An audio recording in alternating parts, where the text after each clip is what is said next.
Bienvenue. Aujourd'hui, on jette un œil attentif aux cartes postales de collection qu'on trouve sur imagepatient.fr. On part d'un extrait de leur site web, hein. L'idée c'est de voir un peu ce qu'elles ont de spécial, la forme, le fond, tout ça. Bon, décortiquons un peu tout ça. Alors, il y a des détails qui m'ont tout de suite interpellé. Le papier. On nous dit 350 grammes. C'est épais pour une carte postale, non? Ah oui, carrément.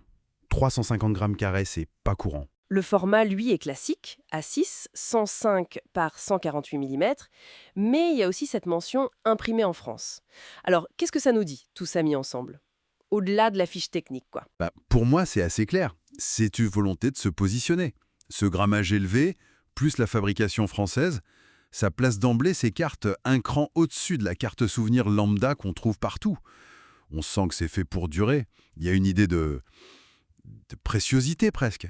C'est pas juste une image vite fait, c'est pensé comme un objet. Un objet qu'on peut garder, collectionner, ou même offrir, tiens, un petit cadeau sympa et qualitatif. La matière, l'origine, ça devient des arguments. Ça suggère un certain soin, peut-être même un engagement local. Franchement, ça fait plus penser à de l'édition d'art ou à de l'artisanat qu'à de la production de masse. Intéressant comme approche. Et est-ce que cette attention, on la retrouve dans les thèmes qu'il propose? Parce que là, la liste est surprenante. C'est là que ça devient vraiment intéressant. On a le carnaval de Limoux, hyper local, très spécifique à l'Aude, et juste à côté, des animaux en noir et blanc, des paysages au doigt aussi, mais bon, plus classique, et puis fleurs, poissons, papillons.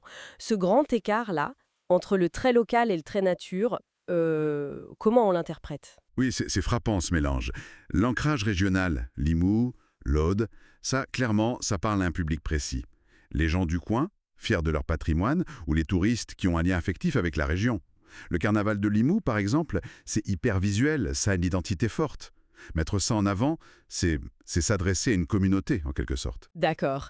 Et les autres thèmes, plus nature, les animaux, les fleurs, ça vise plus large, j'imagine? Exactement. Là, on sort du local pur. Les animaux en NB, les paysages, fleurs, poissons, papillons, ça peut plaire à beaucoup plus de monde. Les passionnés de nature, bien sûr, mais aussi les collectionneurs thématiques ou juste quelqu'un qui cherche une belle image pour écrire un mot. Le choix du noir et blanc pour les animaux, c'est aussi un parti pris, hein. Ça renforce le côté un peu artiste. Ce qui est fascinant ici, c'est cette dualité.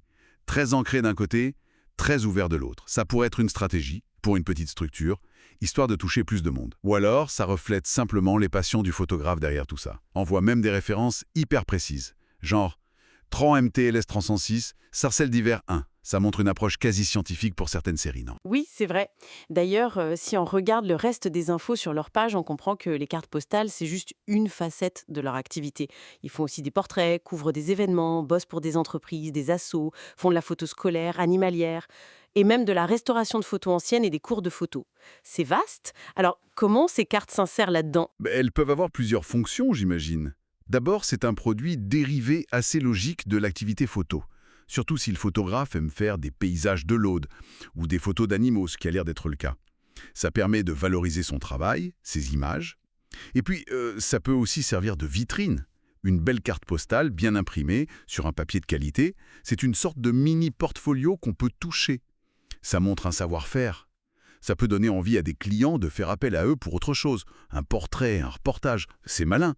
C'est à la fois artistique et commercial. Ok, donc si on résume un peu, on a affaire à des cartes postales qui sortent du lot, qualité du papier, fabrication française, c'est clair.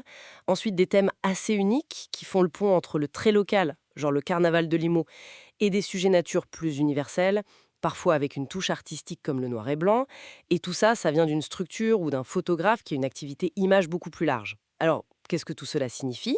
Bon, pour ceux que ça intéresse, il y a les contacts, contact@image-passion.fr et le téléphone +33 767 79 31 21. Et une newsletter aussi apparemment. Tout à fait. Et ça nous amène à une question un peu plus fondamentale, je trouve, surtout aujourd'hui. Cela soulève une question importante. Pourquoi est-ce qu'on choisirait encore une carte postale physique, comme celle-là, à l'heure du tout numérique, de l'instantané? Qu'est-ce que ça dit ce geste? Acheter, envoyer ou même collectionner ces objets? Est-ce que c'est juste le plaisir d'avoir quelque chose de tangible entre les mains? La beauté de l'image? Le côté collection? Ou est-ce que l'acte même d'envoyer une carte qu'on a choisie avec soin, une carte qui représente un lieu qu'on aime, une tradition, un animal, Est-ce que ça ne véhicule pas un message plus personnel, plus profond qu'un simple email ou un message sur les réseaux? Qu'est-ce que ça révèle sur nous, ce choix de la matérialité, ce choix de thèmes si spécifiques pour communiquer ou pour se souvenir? C'est une réflexion qui va au-delà de ces cartes, en fait. Ça touche à notre relation aux images, à la mémoire, à la communication elle-même.